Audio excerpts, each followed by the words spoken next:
Bueno, buenos días a todos. Vamos a comenzar con la segunda parte ya del Congreso, en concreto con esta tercera plenaria que en esta ocasión está patrocinada por el Grupo Arcamo. Tenéis ahí la documentación.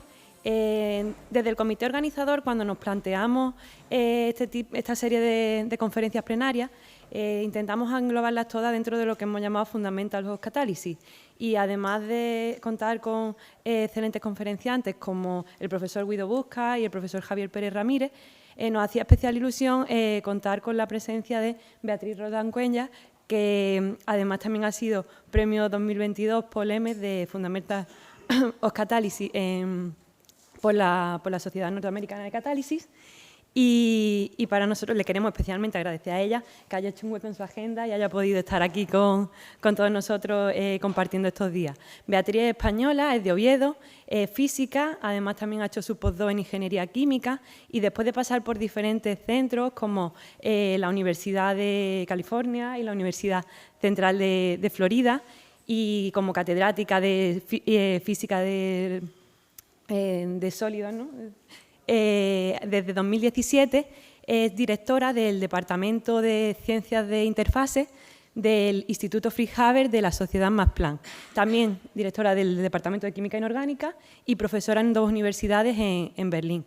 No me voy a detener a explicar todo su currículum, ¿no? Todos sus artículos, patentes y muchos premios y reconocimientos, que son muchos, ¿no? Entre otros la medalla Faraday y el Rotem Medal, que además de tener los varios premios Nobel, solo hay 2 mujeres que en los últimos 70 años lo han conseguido y una de ellas la tenemos aquí. Entonces, para nosotros es un honor. Y lo que sí me gustaría comentar un poco es lo que yo creo que a todo el comité, y supongo que los que habéis compartido algún momentillo con ella, es que es una persona muy cercana, que se puede hablar con ella, es muy agradable, es muy simpática, es versátil, porque una persona que es física y trabaja en ingeniería química, además de inteligente, se adapta a cualquier medio.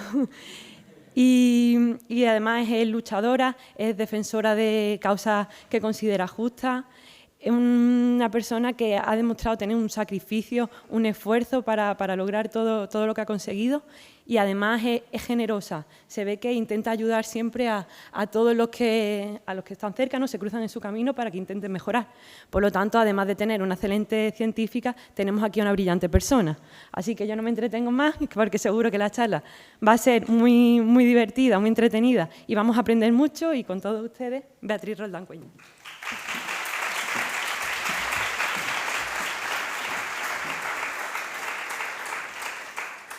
Qué bien se está en casa. Con esa introducción, que es la mejor que me han dado en 25 años, ahora no sé cómo voy a hacer para estar a ese nivel, ¿eh?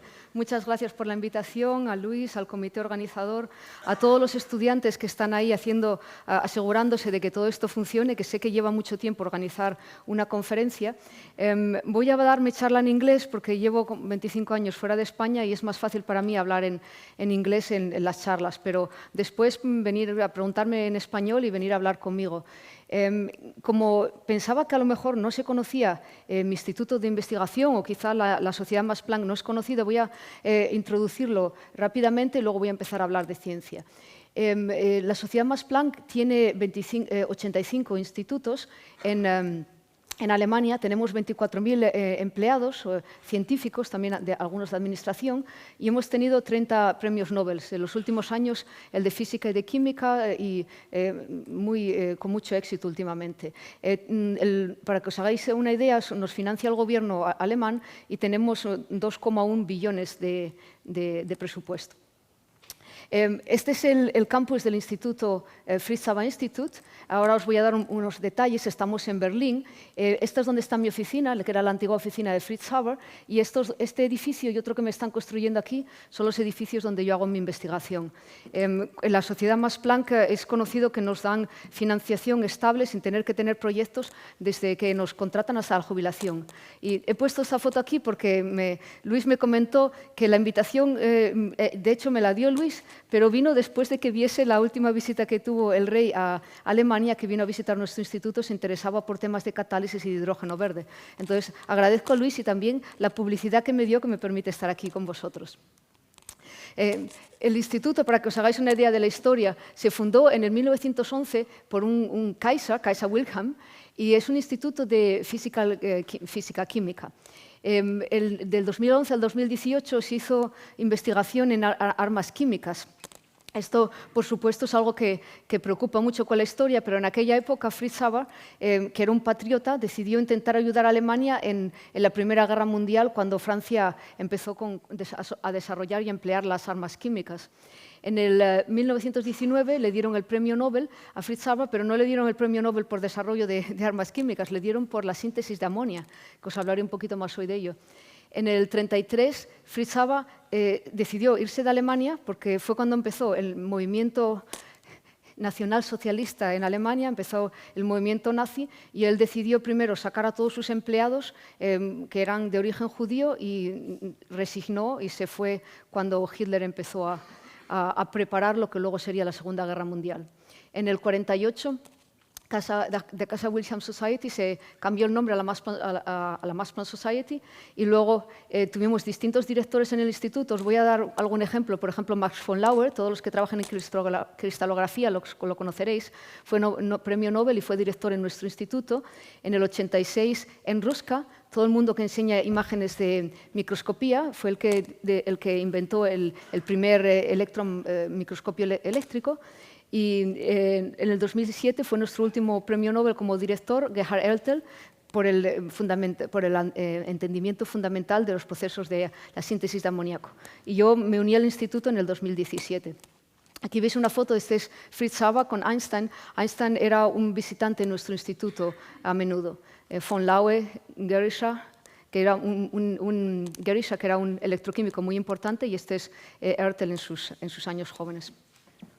Y algo muy importante, Max Planck, la sociedad Max Planck lleva el nombre de Max Planck, que fue premio Nobel por el desarrollo de la teoría cuántica, y algo que siempre dijo fue "insight must precede application", que quiere decir que primero hay que entender antes de poder aplicar y hacer transferencia de tecnología. Y esa es en lo que nos basamos en la sociedad Max Planck, ciencia, entendimiento fundamental.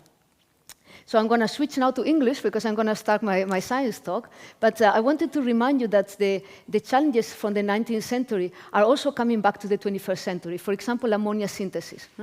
And that's how my institute started, and that's how also we are now moving in this direction. So something important, think about 1898. So Sir William Crookes was at the time president of the British Academy of Science. He said, "It is through the laboratory that starvation may ultimately be turned into plenty. It is the chemist, or chemical engineer or physicist, who must come to the rescue and step in and postpone the distant famine. Wheat preeminently demands nitrogen. Using current farming practices, we are drawing on the Earth's capital, the natural fixation, nitrogen fixation, and our drafts will not be honored perpetually." What was the time there at that time? So we were here, this is the world population, and he was at this time, and they were realizing that we have problems with fertilizers. At that time, if they wanted to have fertilizers, they would send a ship from Europe to Chile. They have earth in Chile in a lake that had a very high content of nitrogen, and they need to ship it back to Europe. So imagine how energy efficient this was and how much this could be used. So wheat, bread, was something that couldn't be produced in the amount that we needed with the world increasing population. So at that time, Fritz Haber started to work in the ammonia synthesis, and the idea was to combine hydrogen and nitrogen from the air and then make ammonia, and with ammonia they can make fertilizers. So that was the reason why they gave him the Nobel Prize, and in German they call this aus die Luft Brot machen. This means from the air they made bread. So now we are coming back to ammonia because we have a problem of an energy transition, and one of the possibilities of the minimizing or trying to address the energy transition is to develop new technologies, in this case on, for example, green hydrogen. So we know that we can take water and we can split it in oxygen and hydrogen. But people have been thinking this is now an idea of the last years, and to produce hydrogen. But if you know Julio Verne, And in 1870, he said, I believe water will be one day be used as fuel, as the hydrogen and oxygen that make it up, used separately or simultaneously, will furnish an inexhaustible source of heat and light, of an intensity of which coal is not capable. Yeah? So when people are thinking now we are discovering new things, this was Jules Verne. We already knew how to do electrolysis back then, but it was not a technology that was necessary. It was at the time they have coal. They thought coal is very efficient. We can burn it. We can get our energy through coal. And so people forgot about water electrolysis for many years, right? 1870, and this was found in a novel, right? Jules Verne was writing novels. So, and now this is how it looks like. This is an electrolyzer, one of the ones that are currently being employed. And that, just to give you some dimensions, you need about 10 tons of water, and I mean clean. So if you use salt water, you need to take the salt all out first. And you need, for example, 50 megawatt per hour of green electricity, for example, produced through solar or wind, to get 1 ton of hydrogen. And then you get 8 tons of oxygen, which we should try to use in a meaningful way. But this 1 ton of hydrogen is very hard to transport. Has a low energy density, so people are thinking about how to do this in an efficient way. So one possibility is to transport it into something like ammonia. And if you can use ammonia directly, then great. Then you already have a high-value product. If not, you have an infrastructure already, for example, to ship ammonia. But I wanted to show you this just to make sure that you realize how we went back. So we started in 1911 with Fritz Haber looking at the ammonia synthesis to make fertilizers to address the problem of the hunger and the increasing world population. And now we have an energy problem, and ammonia is one of the energy vectors that we might use for transporting hydrogen and storing it. So we closed the circle, and we have similar challenges now in the 21st century. So in my department, we are working on the conversion of small molecules, either with thermal catalysis or electrocatalysis. And today I'm going to be focusing on the conversion of carbon dioxide and conversion of water. And I will give you some examples that the same type of materials are used in thermal or in electrocatalysis. And however, the reaction mechanisms are going to be very different. If we have from the posters that I saw, we have in the audience many people with expertise in synthesis, and so in my department we also have different methods to synthesize very well-defined size and shape control nanostructures. And I wanted to put this because with many of these pictures you can get nice covers in journals, but this is the pre-catalyst structure. So this is what you synthesize, and the reality is that under reaction conditions your nanostructures, your catalysts are not going to look like this. And you need to be able to understand what is the pre-catalyst structure and to tune it to the best that you can. You need to understand what do you get after reaction, but if you want to know about the active state of a material, you need operando microscopy and spectroscopy under realistic reaction conditions. And I'm going to emphasize realistic reaction conditions. It's not possible for every experimental method to apply it under realistic reaction conditions, but if you can, you must, because otherwise you're going to have a lot of information about the state of a material that is not the active state. It will be just this pre-catalyst. And I like to put it also like this, so this is the elephant in the room, because if you only look with one experimental method, for example here, this person, then might think that this complex say, catalyst is something that it is not. For example, here they only see the trunk, they think this is a snake. If they only see the leg, they think this is a tree. If they see the tail, they think this is a rope. And only when you combine the insight from all of these persons with all of these different perspectives, you will get to see that this is just simply an elephant, right? But very complex. And our catalytic materials are as complex as this. So catalysts are dynamic, and I wanted to give you some illustration about how complicated things are, even when you start working with a model system. So think about a single crystal. This is a copper single crystal. And you're going to see here, what you see moving around, these are steps. So here in black, these are nickel particles.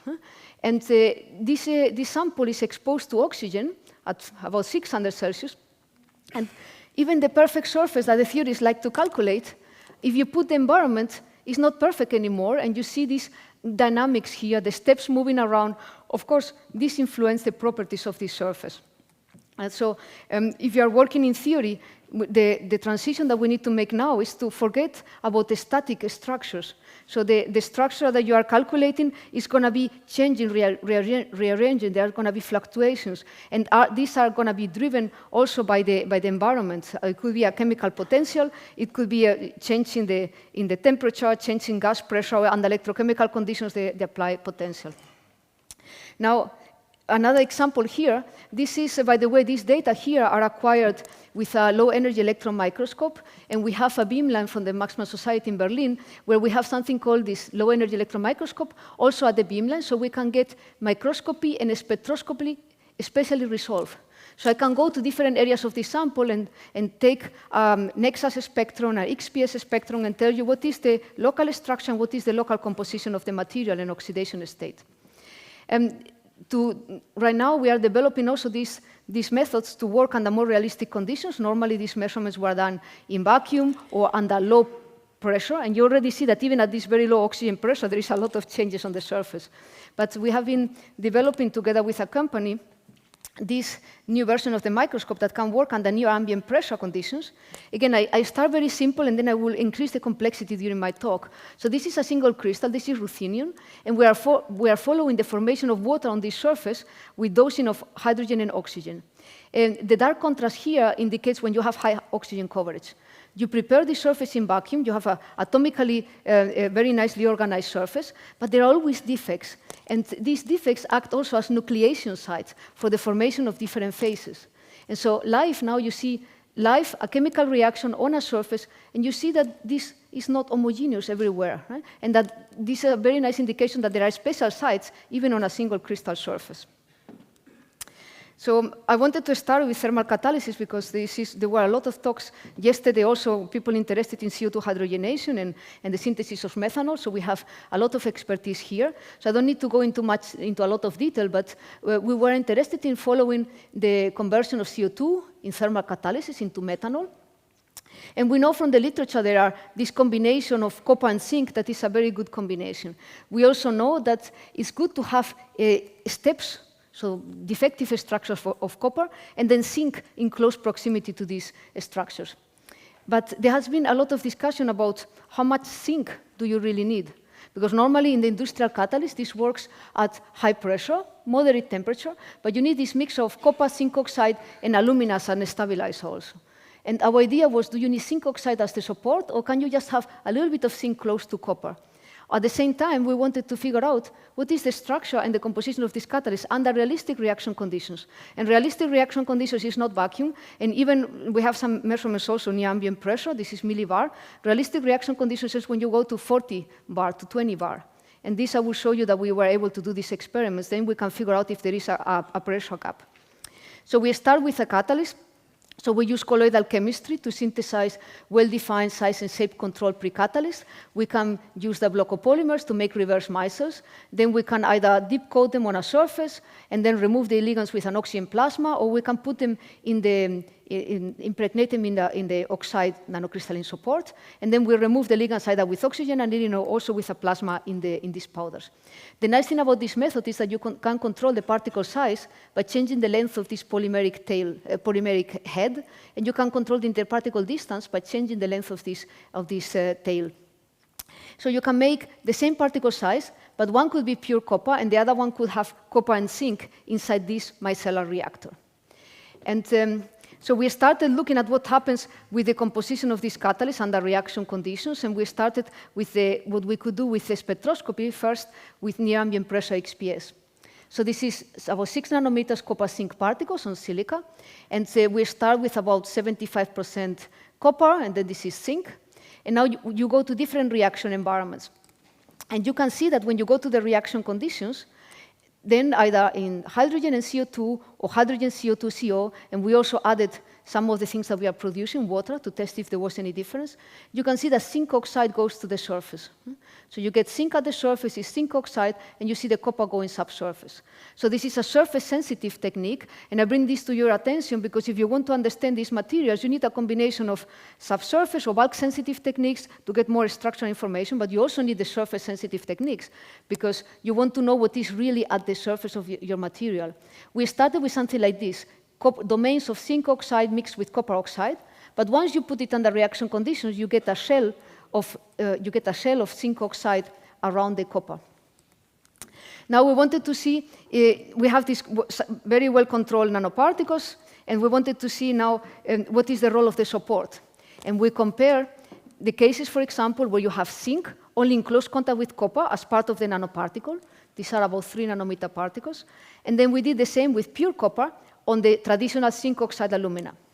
In black is the methanol production activity, and you can see that these two samples have very similar production of methanol, even though the one that had copper zinc nanoparticles only had about 30% zinc in these micellar nanoparticles. So we didn't need to have the zinc as part of the oxide support. The selectivity is also very good. This is making methanol. And if you put the same nanoparticles, copper zinc, instead of on silica, on alumina, we see that it becomes much more active, but unfortunately, we start changing the selectivity. We start making the methyl ether. This is not surprising because this happens on the alumina side, but you can play with the ratio of how much methanol versus the methyl ether you are making by tuning the content of zinc in these copper zinc nanoparticles. And I will tell you a little bit more about this in a minute. And if you take the same particle size, but you don't have zinc, you see that there is much less active system. So from this type of studies, we could learn the support matters, but you don't need the zinc oxide as part of the support. You can just put it as part of the active component within the nanoparticles. At the same time, in the literature, there's always this discussion, what is the active catalyst? Is this metallic copper? Is this brass alloy? And to figure this out is very difficult if you have the standard commercial catalyst, because normally you have the zinc oxide as part of the support, then you use a XRD or you use EXAF, so a bulk-sensitive technique, and you see how everything changes, but you don't get really the surface signal. So when you only have a small amount of zinc, even though if you use a bulk-sensitive technique, you get all the information about the species that are changing. So we went to the synchrotron with this type of catalyst, and we wanted to, again, do the reaction at high pressure. We did 20 bar, 40 bar, and 60 bar in the real reaction mixture that contains CO2, CO, and hydrogen. And we had a mass spectrometer to see that we were making methanol. And we followed the copper signal of these mono and bimetallic particles on the different supports. And you can see that when you start the reaction on all the supports, very quickly you see almost complete reduction. In the copper, because the particle size that we had was about, in this case, 3 nanometers, even though we see that this is metallic, I cannot exclude that there is not a little bit of oxygen still dissolving the copper. That is very commonly happening. But it looks mainly metallic. Now, if you look at the zinc data, this is very interesting because now we can follow the zinc because it's not part of the bulk support, and we can follow the transformation. And so if you look at the data on blue, this is the copper zinc particles on silica. And you see these two peaks here, and you see that it looks very different from any normal zinc oxide structure that you could find. So the zinc in these nanoparticles, the zinc oxide is highly disordered. But if you compare with the same particle size and the same composition on alumina, this third peak appears here. And when you look at the reference, you realize that this indicates the incorporation of zinc into the alumina. So you make this spinel, this zinc alumina spinel, and this is actually the catalyst under reaction conditions when you have alumina support. So with alumina, you start with something like this, and then unfortunately, you lose all the zinc. It goes and becomes incorporated into the alumina, and you end up with a mainly metallic particle. This is the catalyst that I was showing you before that makes a mixture of methanol and methyl ether. And the question in the literature, are we making brass, and what is the implication of that? Now, because we can follow the zinc signal in high detail, we can see we are making brass. These are Fourier transform X-ray absorption spectroscopy data, EXAs, and we look at different temperatures, and if you stay at the low temperature for about 24 hours, we make brass. If you go to higher temperature, you can see it much better. And this is the example. This is here zinc oxide. Now, this peak here corresponds to zinc-oxygen bonds, and this corresponds to zinc metal bonds. And under reaction conditions, these shoulders start showing up here. So yes, you are making brass. And yesterday was a debate whether this is the active catalyst or not. And brass makes also methanol, but not as good as when you have copper in contact with zinc oxide. So we learn from this data with the X-ray photoelectron spectroscopy, we learn that we have the zinc oxide cell, but then under reaction conditions, over time, you see the formation of a brass phase also. So you have a mix. It's not all brass, it's not all metallic. There is a mix of brass, metallic copper, and this zinc oxide cell. And if you look at the performance of this catalyst over about, in this case, 250 hours, you can see that the copper zinc catalyst on silica that started to make the brass initially is very active, and then after about 50, 60 hours, when you start making significant amount of brass, this starts to deactivate, and then it goes to this steady state. And when you have the same catalyst on alumina, where we didn't have the brass formation, where all the zinc became incorporated into the alumina, you see that the activity it goes up, you activate your catalyst, and then it stays stable. The only difference is that on the alumina, you also make the dimethyl ether. So with this, I wanted to illustrate that we have already all the tools now. These measurements are done at a synchrotron, but this is accessible for everybody. You have a great synchrotron with these capabilities also here in Spain, ALBA. And you can follow each component of the material under realistic reaction conditions now, so under the industrial conditions of 20 to 60 bar. Now, going back to what are the parameters that affect the performance of copper zinc catalyst. So we thought in the previous chapter, I was showing you the role of the support and how much zinc we needed. Now I wanted to see what happens if we start with a particular structure, a shape, because theorists are calculating for many years different orientations of copper. They say 111 versus 100. One is more active than the other, and experimentally, we wanted to work with a system that will be more realistic, so we want to work with a nanoparticle. And we started with these copper oxide nanocubes, and we wanted to compare the performance of this with something of the same size, but with this spherical shape. So we can make these copper oxide nanocubes. You see here copper is in red and zinc is in green. And then you put it in hydrogen at 170 Celsius for I think this was about 12 hours, and the shape of these copper oxide cubes was still there. If you go higher in the temperature, you start seeing the changes. But at least at this temperature, we can still have the copper oxide cubes with the right shape.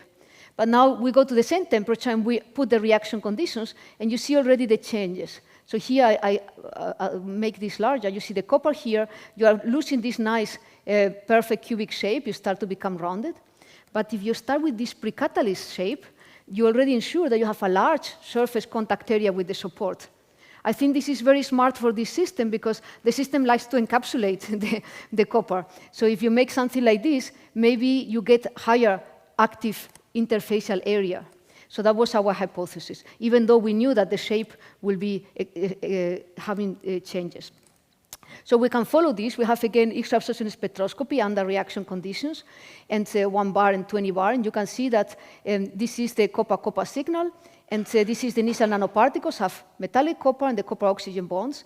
Then we start going to the reaction conditions, about 250 Celsius, 20 bar, and this peak starts increasing, so you see more metallic copper.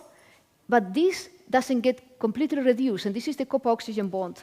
So when you start with this copper oxide precatalyst, some oxygen is retained in the material. And we believe this is good, because this also helps us to minimize the brass formation, which is actually leading to the activation. We can also follow these different species, and you can see here under reaction conditions, the signal of copper 2O was decreasing, and then you never go to completely zero. You keep between 1% and 7% of this oxygen in these structures. So now we'll look at the reactivity. Again, I compared 3 samples. I have the commercial catalyst that we bought. This is alpha ESOR. Then we have copper spheres, same size, and then we have our oxide cubes. And if you look at the methanol yield, the cubes at all pressures and all temperatures that we investigated, they are always performing better. So they are more active than the same size spherical particles and than the commercial catalyst. And we can also follow with our spectroscopy and microscopy data what is the performance of this material. So if you start with your precatalyst, looks like this. This is how it will be at low temperature. Once we start the reaction, it starts to reshape. You get something more like this. And then I will demonstrate in a minute that under reaction conditions, you get an overlay of zinc oxide. And if you go, and this is still very good performance and stable. But if you go higher in temperature, in this case 280 Celsius, you start seeing the deactivation. And this deactivation we can spectroscopically assign to the formation of brass. So keep in mind that there was a lot of discussion also if the deactivation was due to sintering. Here, in these particles, we see both sintering and the formation of brass. But in the small micellar particles that I could put farther away apart from each other, there was no sintering after the reaction. And still, I saw the deactivation when I was making the brass. So I show you some of the bulk-sensitive techniques, but I wanted to bring also, copper is a very good material to do a spectroscopy with Raman, because it has a very good surface-enhanced Raman signal. So in this case, we develop a Raman cell that can work under 15 bar, so we can get closer to the reaction conditions. And we look at these samples, the cubes and the spherical precatalyst, under reaction conditions, and we start monitoring the formation of formate. These are the formate bands. And we get from these Raman shifts certain values, and we're looking and talking to the theorists and telling them what does this correspond to. So Felix Stud in KIT in Germany calculated the Raman frequencies of formate on different facets of copper, on the copper zinc alloy, and on zinc oxide, on copper 111 and on copper 100. And you can see that the changes are very large. We are not talking about very small differences. And the values that we are getting, both for the cube precatalyst and also for the spherical precatalyst, these fit very nicely with a zinc oxide overlayer on copper. But there is a difference when you have mainly 100 versus 111. Here, in theory, it's about 10 wave numbers. Experimentally, we see a small difference. It's about 4.4 wave numbers. But this is no wonder. I show you that my catalysts don't stay as cubic perfect. You see this rounding, but still we have a preferential texturing of the 100, even when we run the reaction over extended periods of time. So with this, we could show, yeah, on the surface, under reaction conditions, you have the zinc oxide. And actually, having this initial precatalyst structure that evolve under reaction conditions help us to maximize the contact with the active interface with the zinc oxide. Maybe it facilitates also this overcoating. And you can see here that you can distinguish this. I'm showing here formate, and I always get the question, do you know if formate is the intermediate? No. I know that I can detect it. This could be a spectator. Maybe it's methoxy that is converting very fast what is really the intermediate. But experimentally, normally, you get to see the most stable species, and I can detect that under reaction conditions, formate is on the surface. If this is the intermediate or if this goes to methoxy very quickly, I cannot tell you that. But at least we need this information, what you have on the surface under reaction conditions, to get an idea, for example, what will be the surface termination. So from this first part of my talk, I hope that I could illustrate how even very well-defined precatalysts are modified under reaction conditions, how the structure and the compositions affect the activity and the selectivity. I talk about the brass formation, and I talk about the increase in this interface between the copper and the zinc oxide, how the support matters, the shape of the precatalyst also matters, even though it's not a traditional shape effect, it's just the shape changes, but it tunes the contact area with the active component. So I know that some of you are very interested also in electrochemistry, and I started in thermal catalysis, and I decided to make an excursion into the liquid medium and into electrocatalysis. And the same type of catalysts are actually very good for converting CO2 electrochemically into something useful. So we want to use green electricity to go from CO2 into hydrocarbons. In this case, you have ethylene, for example, or into fuels like ethanol. And this is possible, but it's potential dependent. And to get these interesting products, you need to go to very high overpotentials. But for a fundamental point of view of research, this is a very interesting problem, because anything that you do to the structure of your catalyst, the size, the shape, the defects, if you have subsurface oxygen, and even the interaction with electrolyte, all of this is going to affect your selectivity. So it's a perfect playground for the students that want to do catalyst design and see if this has any influence in the performance. So I use this to illustrate a couple of points that I think are very important and sometimes are forgotten. The active sites are not static and might be created during activation. Most of the time are created, in fact, during activation, during pretreatment, and during electrocatalysis. So you see here a single crystal. Again, I start from simple, and I will show you how difficult it is already to start to even understand a single crystal. So there were discussion in the literature, and there were predictions from different theories saying that if you have 100 versus copper 111, you get different product selectivity, with ethylene being produced on 100 and more methane and other products on 111. And a theorist calculates the perfect surface. So we thought we make a surface prepared in UHV, so ultra-high vacuum, with very large terraces, very well-defined steps. And then we do the reaction, and you can see that under reaction conditions, again, electrochemical conditions, apply potential. This is potassium bicarbonate electrolyte. And you see that the steps are still there, but the surface becomes very rough. So this is not considered by any of the theoretical calculations. But even worse, when we look at this surface here only makes hydrogen. This is the parasitic reaction. We wanted to go from CO2 to hydrocarbons and alcohols, C2 plus products, and we end up making the perfect surface, and we only make hydrogen and a little bit of formate. Only when you mistreat this surface, only when you create defects, for example, doing an electropolising treatment, you get this type of structures. That starts to make hydrocarbons. This is before reaction, this is after reaction. So all the theories were comparing to electrochemical data produced after electropolising, but they were assuming that the surface looked like that. And what we learn is with simple experiments, just CO is one of the common intermediates here. So if you dose CO on this surface, or on this surface of the precatalyst, on this one binds stronger. So you can see the COTPD here on the electropolis sample, and you see that there is a shift in the desorption temperature of CO from this surface, higher binding, stronger binding, to this one, weaker binding. And we can go further, and we say, okay, we can prepare surfaces with different degree of defects. So we go here from the perfect UHV surface to a surface where I take an argon gang and I create defects, a surface where I do electropolising, or a plasma surface, treated surface. So this is with oxygen plasma, so very, very defective. And then we look at the activity. Here I'm showing you, in an electrochemical activity, I'm showing you current density.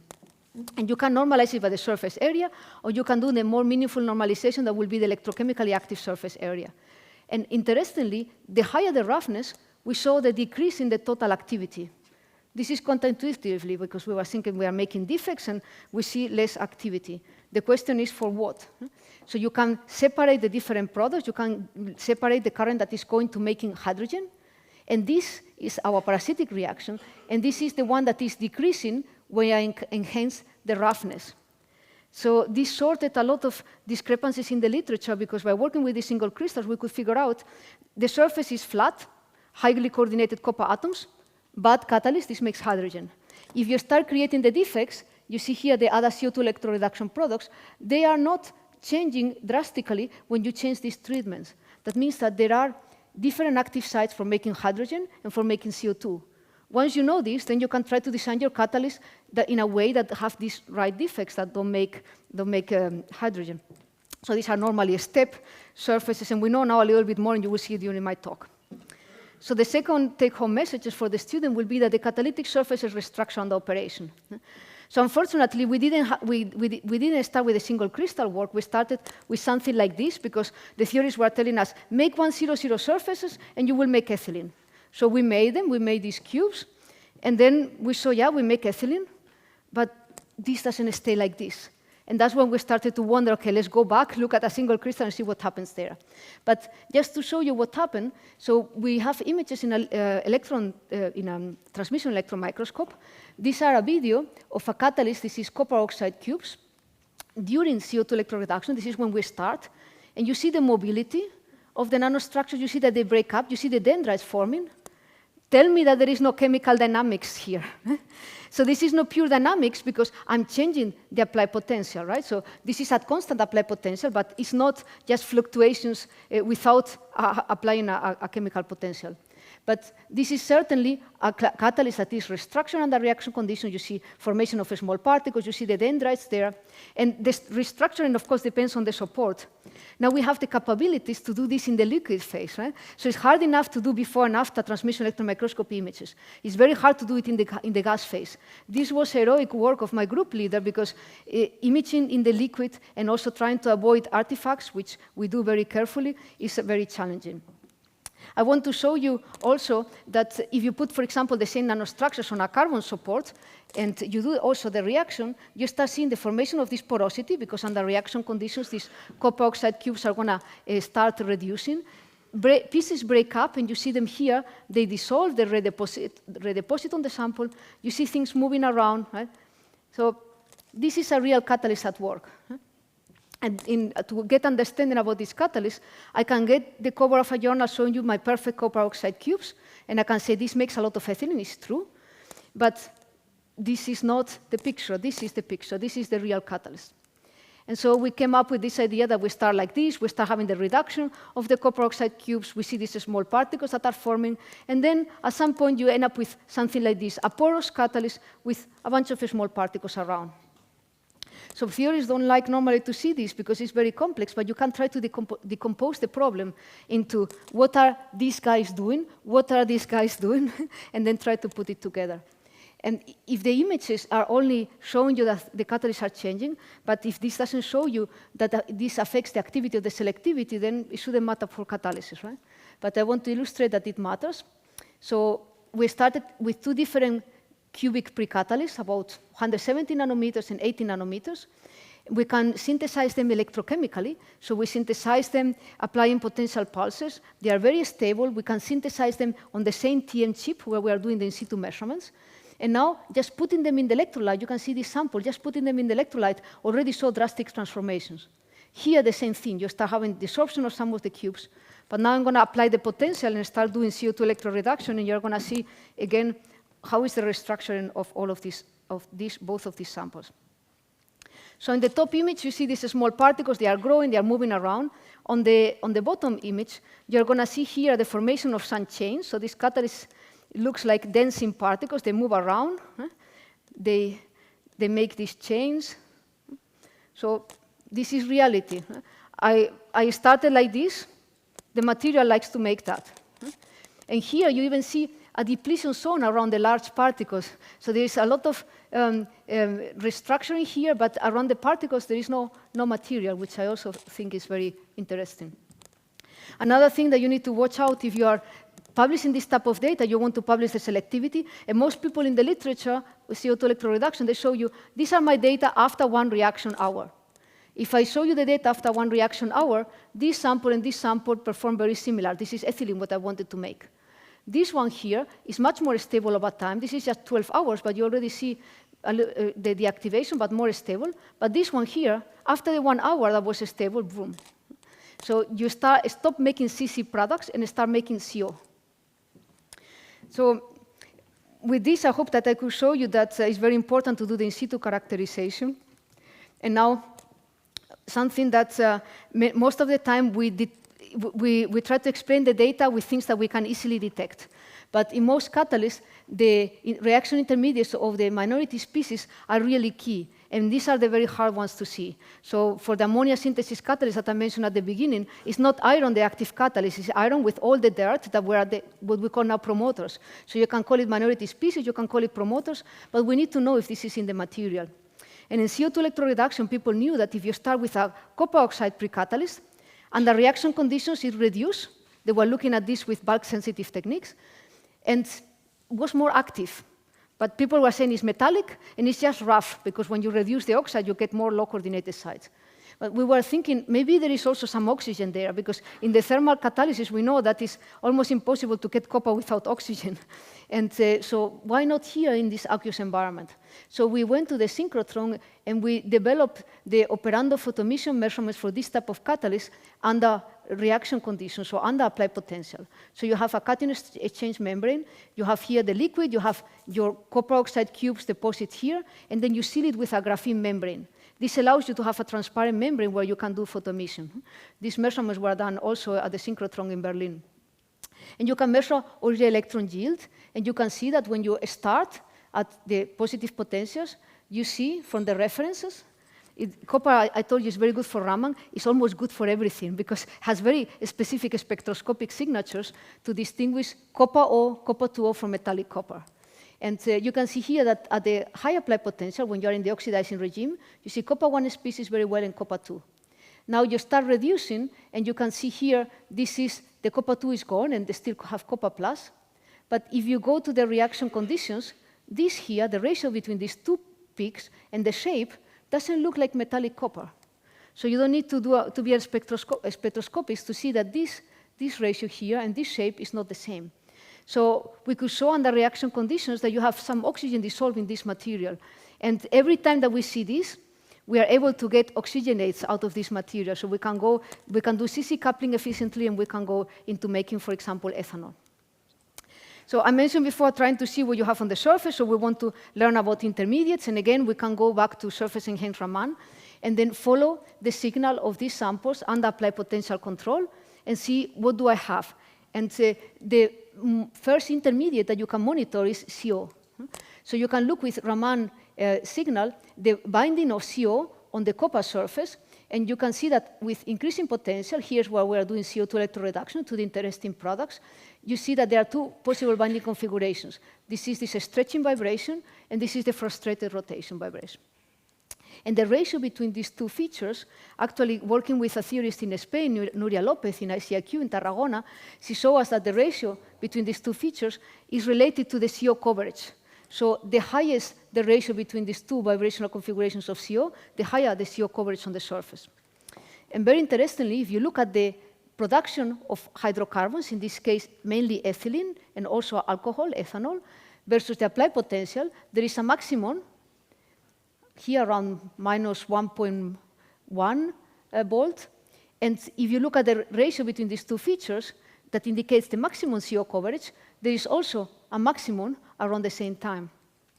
So it seems that you need a high CO coverage on the surface to favor the CC coupling and to go to this production of hydrocarbons and alcohols. So this looks nice, but if you're talking to the theorists, they show you many different reaction pathways, and they tell us, yeah, theoretically, sometimes going to ethylene versus ethanol energetically is very similar. Tell us what are possible intermediates that you can detect on the surface. And CO is at the very beginning, and we want to go to ethanol. So it would be nice to be able to see some other intermediates. So we spend a lot of time trying to develop very rough surfaces and very active, where we can have a very large surface-enhanced Raman signal. And then maybe we can see not only CO, but also some other intermediates. And we managed to do that very recently, so this is still unpublished. So this is the production of C2 plus products. Here is ethanol that starts a little bit later than the production of ethylene. And if you look at the Raman data, at the different applied potentials, here is when we start making ethylene, here is when we start making ethanol. There are clear differences, again, you can see this by eye, in the spectra. So we could see that we can detect, first of all, not only CO, but now we see other vibrational features. And working again with Nuria Lopez and her postdoc or student Federico Dattila, we could see that at the onset of ethylene, there are these intermediates, and at the onset of ethanol, there are these other intermediates. And like this, we can propose a model. It seems that there is a common intermediate, but then depending on what you have on the surface, you can go to ethylene or to ethanol. So working with Nuria, we also learned that the CO binding, the CO Raman shift is different when you are absorbing CO on differently coordinated copper. I show you that my surfaces are very complex. My surfaces don't have only bulk coordinated atoms. Normally, under reaction conditions, you even see the formation of clusters on the surface. We have microscopy data for that. That means even on a single crystal, you create clusters and low coordinated sites under reaction conditions. And this affects the coordination number of copper that normally should be 12, could be 7 to 8, could be smaller, and this causes a very large Raman shift. So this is very nice because we can associate this to what we are seeing in our experiments. So if you look at this Raman shift frequency range with CERS, here is where we are making ethanol. You can see by eye, this feature shows up here very prominently. Here's where we start making ethanol. It looks different.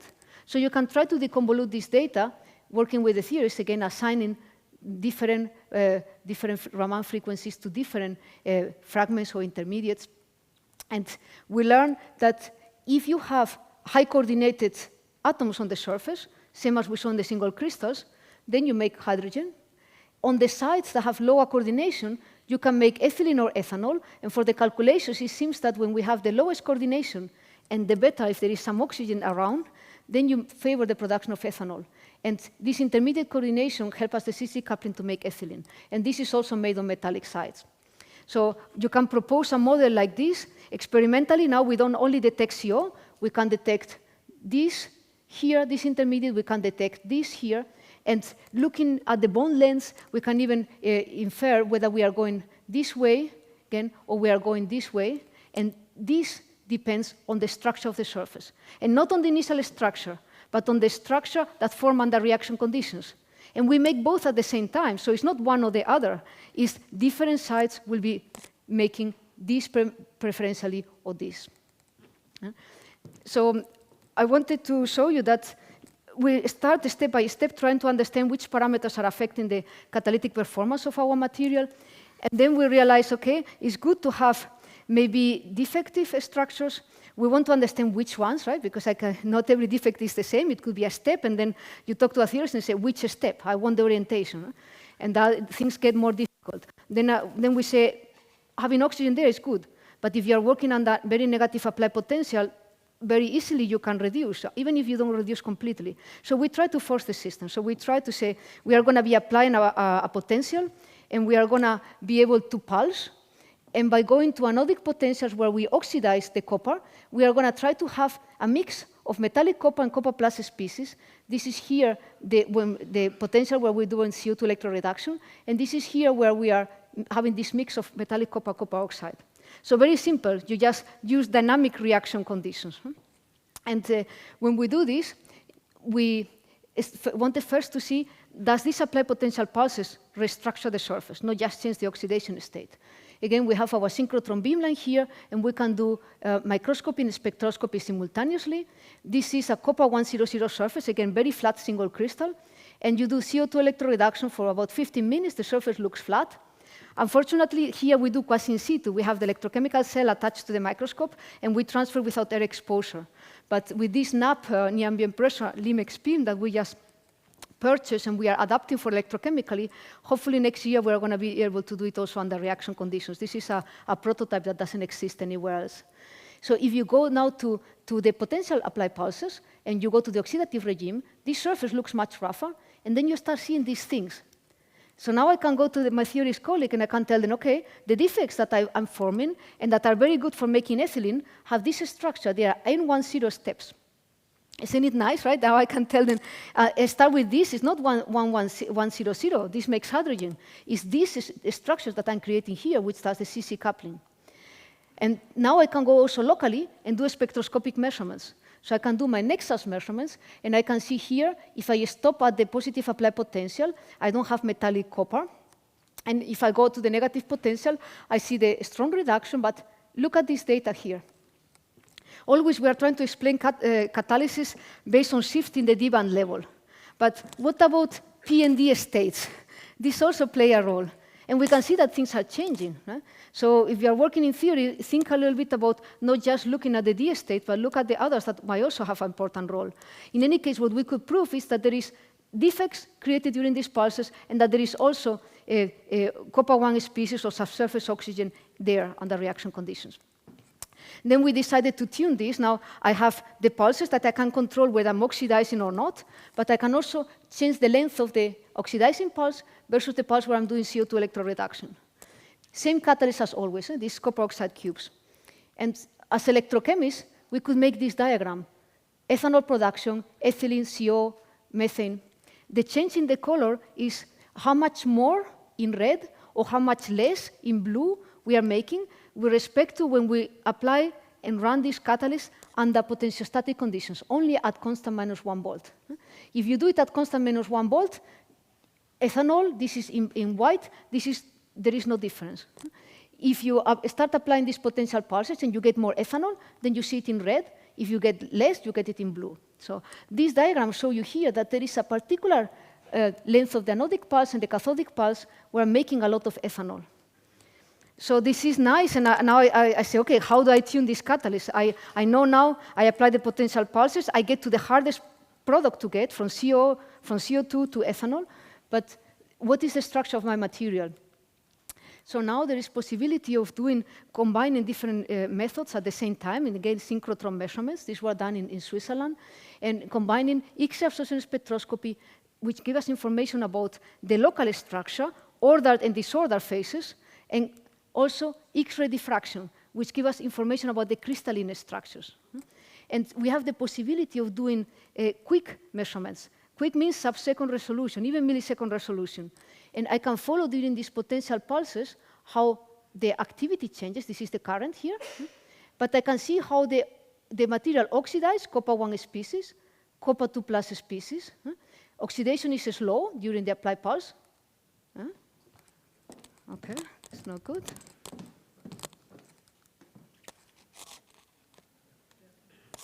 It's back, okay. Sorry. So the oxidation is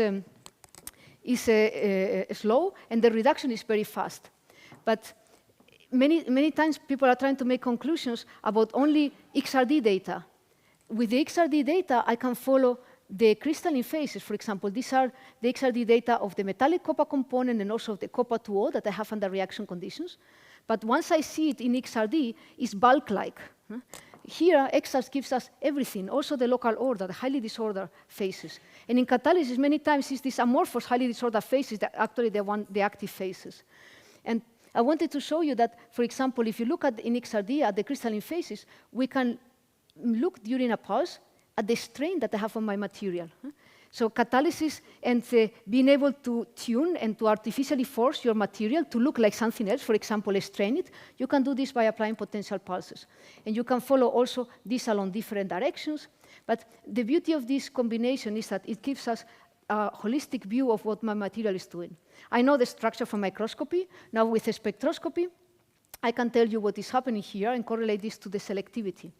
So if I have a mainly metallic catalyst, which is not perfect, so it's not a perfect cubic structure, it's a defective structure with these N10 steps, then this is very good for making ethylene.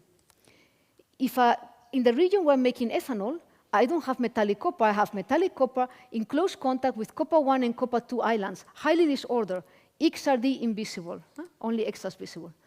And if you start growing a very thick oxide layer, this is here the length of the cathodic pulse.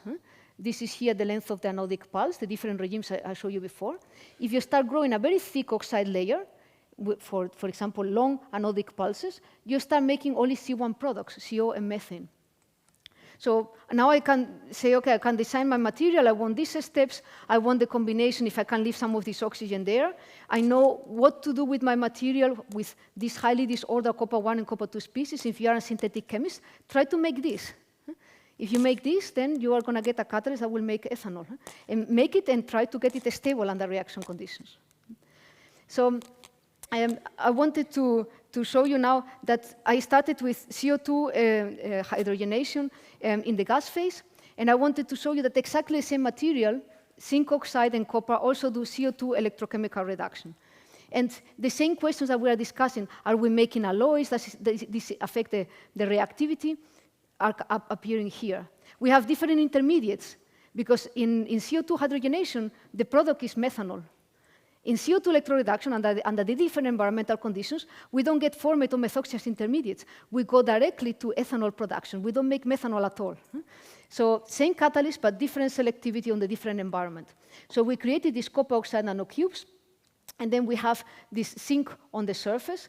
And you can see here that the Faraday efficiency versus time depends on the amount of zinc that you have in these copper-zinc structures.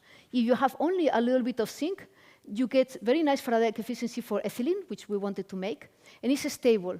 But if you start putting too much, you see this deactivation. So you can follow this now under reaction conditions with X-ray absorption spectroscopy. You can follow the zinc signal, and you can see that you are forming copper-zinc brass alloy under reaction conditions. And the realistic catalyst has a combination of zinc and this copper-zinc, and also some zinc oxide. I wanted to illustrate that we can do this very carefully.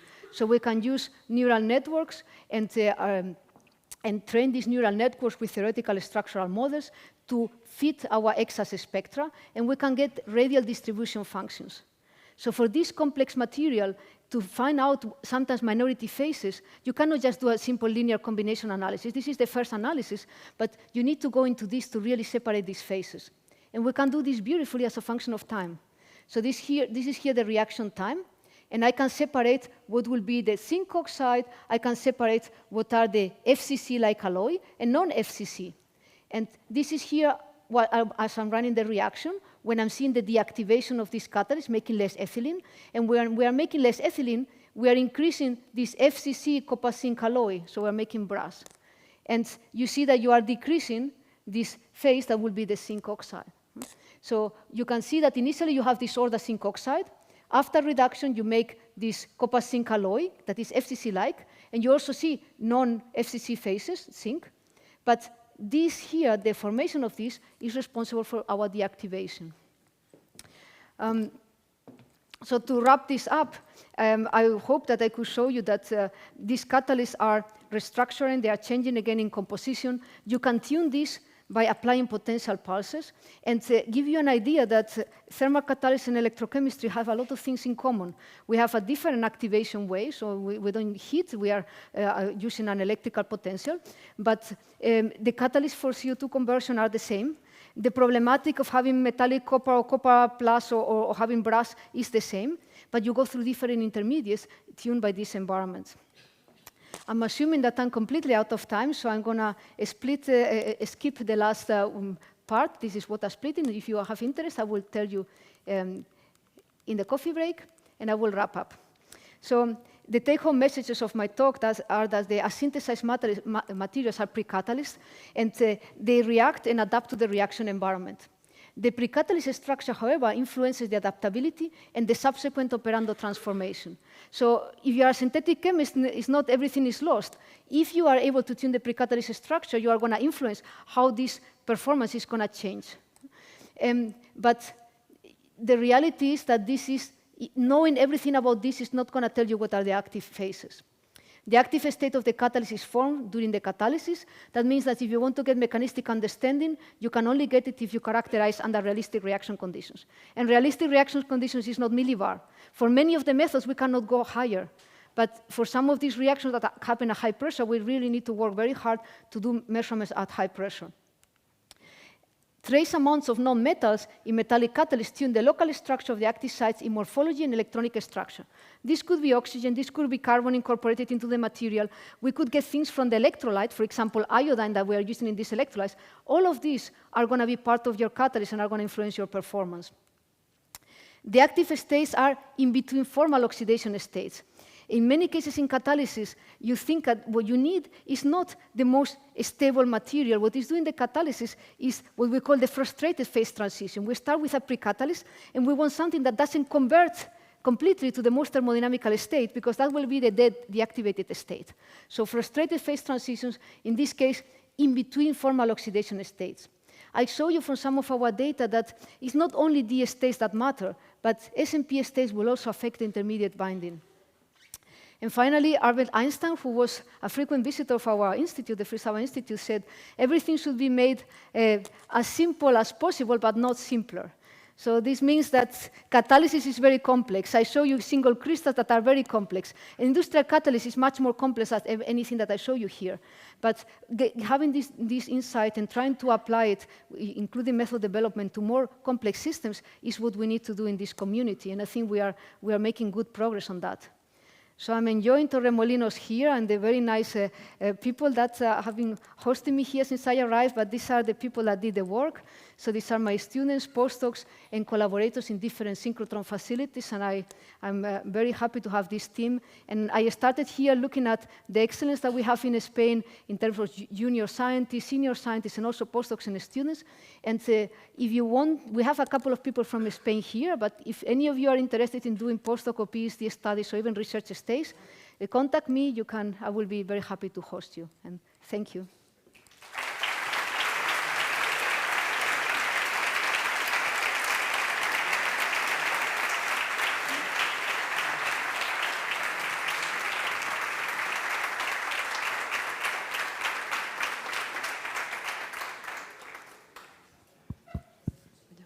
Bueno, no sé si se escucha. ¿Sí? ¿Tenemos tiempo para alguna pregunta o comentario breve?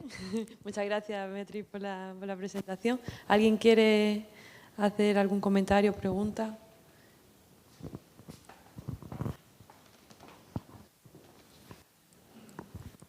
Thanks for the presentation, it was very nice. I'm just curious because all the time we are talking about pressure, but what about flow? Because flow also have very strong limitations later with the mass transfer, can completely dramatically change the selectivity, and of course the molecules that will be around the catalyst. So I wonder if you have think about that. Yes. So, of course, first we optimize our reaction conditions, and in thermal catalysis the flow is very important, but in electrochemistry it's equally important. We have done some of these experiments also in gas diffusion cells, where you can also control this. And yes, if you have mass transfer limitations, you change the selectivity. You also have local gradients in the concentration of the reactants and the products, and this also changes the local pH, and the local pH affects the selectivity. So it's a very good point. We are looking at this, we are aware of this, and the reactor design is key, not just in thermal catalysis, but also in electrochemistry, as I mentioned, for example, in these gas diffusion cells.